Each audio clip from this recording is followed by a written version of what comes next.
জানলে যে সূরা ফাতিহা এটি রুকিয়া বা সকল রোগ থেকে শেফার একটি মাধ্যম। এজন্য এই সূরা সম্পর্কে উলামায়ে কেরাম বলে থাকেন যে সূরা ফাতিহার মাধ্যমে যে কোনো রোগ বালাই থেকে, যে কোনো বিপদ আপদ থেকে, যে কোনো অসুখ বিসুখ থেকে মুক্তি লাভের মাধ্যম হিসাবে আমরা এটিকে ব্যবহার করতে পারি। সূরা ফাতিহা এ সম্পর্কে ইমাম ইবনুল কাইয়িম রাহিমাহুল্লাহ তিনি বলেছেন, এই সূরাটিকে বারবার আমি আমল করে দেখেছি।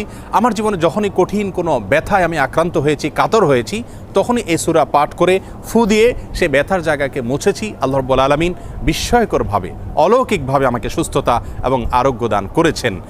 আমি ব্যক্তিগতভাবে আমার কথা বলতে পারি যে আমার বাসায়, পরিবারে আমার বাচ্চাদের যখন কোনো অসুখ বিসুখ হয়েছে, কখনো কোনো সমস্যা দেখা দিয়েছে, তৎক্ষণাৎ আমি সূরা ফাতিহা পাঠ করে তাদেরকে ফু দিয়েছি, তাদের শরীরে মুছেছি এবং সঙ্গে সঙ্গে আল্লাহ রাব্বুল আলামিন বিস্ময়করভাবে আমাকে উপকারিতা দিয়েছেন।